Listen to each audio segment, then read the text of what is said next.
Бисмиллахир-рахманир-рахим. Мурдагы убакыттарда коноктун ат улоосуна да жем беришкен. Учурда болсо анын унаасына бензин куюп берсеңиз, жогорку макамдагы амалды кылган болосуз. Конок кетип жаткан маалында үй ээси менен ассаламу алейкум деп коштошот. Үй ээсинин акысына дуа кылып, мейман кылганы үчүн ыраазы болгонун билдирет. Уламалар аталган теманы кеңири үйрөнүп, анын адептерин тартипке салышкан. Төмөндө мындай адептердин жыйнагын тартуулоого уруксат берсеңиздер. Үй ээсинин адептери. Биринчиси, үй ээси чырайлуу маек кылып, абалга дал келген окуяларды айтып турат. Экинчиси, ал ачык жүз менен турат. Үчүнчүсү, бөлмөгө кирип чыгып жатканда кубанычын билдирет. Төртүнчүсү, өзүн кыйнай турган сунушту кылбайт. Бешинчиси, мейманга тамактан алуусун айтып турат, бирок бул иште чектен ашпайт. Алтынчысы, меймандын алдында унчукпоону созуп жибербейт. Жетинчиси, меймандын алдынан узак убакытка кайып болбойт. Сегизинчиси, меймандын алдында кызматчыларын сөкпөйт. Тогузунчусу, үй ээси мейманга өзү кызмат кылат. Онунчусу, үй ээси мейманды ага жакпай турган кишилер менен бирге отургузбайт. 11-си, мейман уруксат сураса, ага уруксат берет. 12-си, ал мейманды күзөтүп чыгат. 13-сү, үй ээси меймандын улоосуна минүүсүнө жардам берип, күзөтүп коет. Меймандын адептери. Биринчи, мейман өзүнө көрсөтүлгөн жерге отурат. Экинчи, ал өзүнө тартууланган нерселерден ыраазы болот. Үчүнчү, тартууланган тамактан тезирээк жеш меймандын адебинен саналат. Эгер ал тамактан жебесе, үй ээсине урматсыздык болот. Төртүнчү, мейман жалгыз үй ээсинин уруксаты менен ордунан турат. Бешинчи, мейман үй ээсинин акысына дуа кылат. Алтынчы, мейман үй ээсинин үйүндө 3 күндөн артык турбайт. Той жана маареке адептери. Шарияттын таалиматтарына ылайык өткөрүлө турган маарекелердин бардыгында көптөгөн коомдук, ахлактык, диний жана башка пайдалар бар.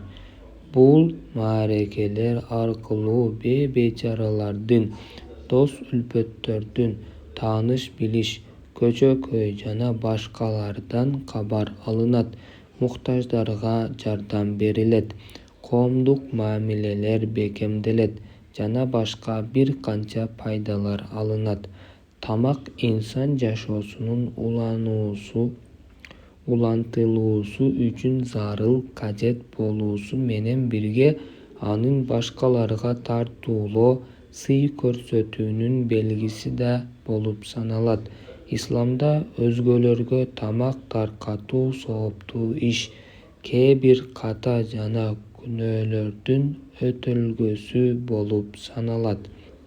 Башкаларга тамак берүү кээде парз, кээде важип, кээде сүннөт, кээде мустахаб амал.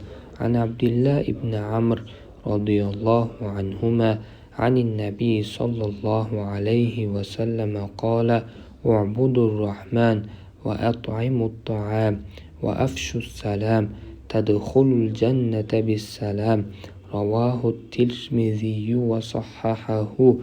Абдуллах ибн Амр радийаллаху анхумадан риваят кылынат, пайгамбарыбыз саллаллаху алейхи ва саллам: "Рахманга ибадат кылгыла, тамакты жедиргиле, саламды жайгыла, саламатчылык менен жаннатка киресиздер деди. Термизи риваят кылган жана сахих деген. Саламды таркатууда моралдык жакшылык болсо, тамакты таркатууда материалдык жакшылык бар экенин эч кимге сыр эмес.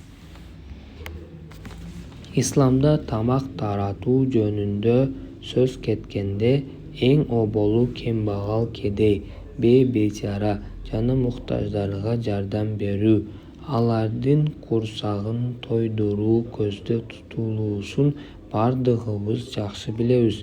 Бул ислам дини кембагалдардын урматтап, колдоосуна мисал боло ала турган тараптарынын бири. وكان أبو هريرة رضي الله عنه يقول: شر الطعام طعام الوليمة يدعى لها الأغنياء ويترك الفقراء. رواه الثلاثة. Абу Хурайра радыйаллаху анху: тамактын эң жаманы байлар чакырылып, кембагалдар чакырылбаган зыяпаттын тамагы дейт эле. Бухари, Муслим жана Абу Давуд риваят кылышкан. Исламда бирөөгө тамак берүү ниетинде уюштурула турган маарекелердин негизги максат муктаж кишилерди тамактандыруу, алардын көңүлүн көтөрүү эсептелет.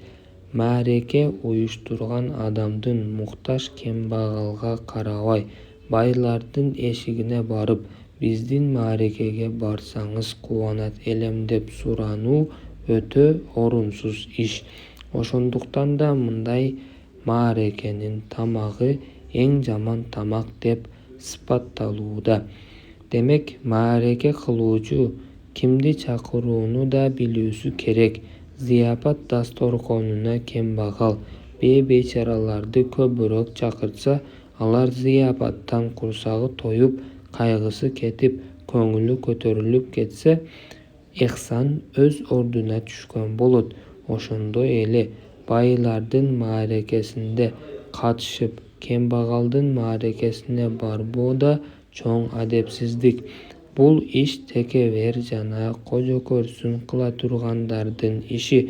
Маареке ээсинин кембагал экендиги, аброю жогору эместиги жана тамагынын аздыгы, сыпаты жакшы эместиги анын чакырыгын кабыл кылбоого себеп болбосу керек. Негизи, маарекелер түрдүү даражадагы мусулмандарды бири-бирине дагы да жакындатыруу үчүн жарыя кылынган.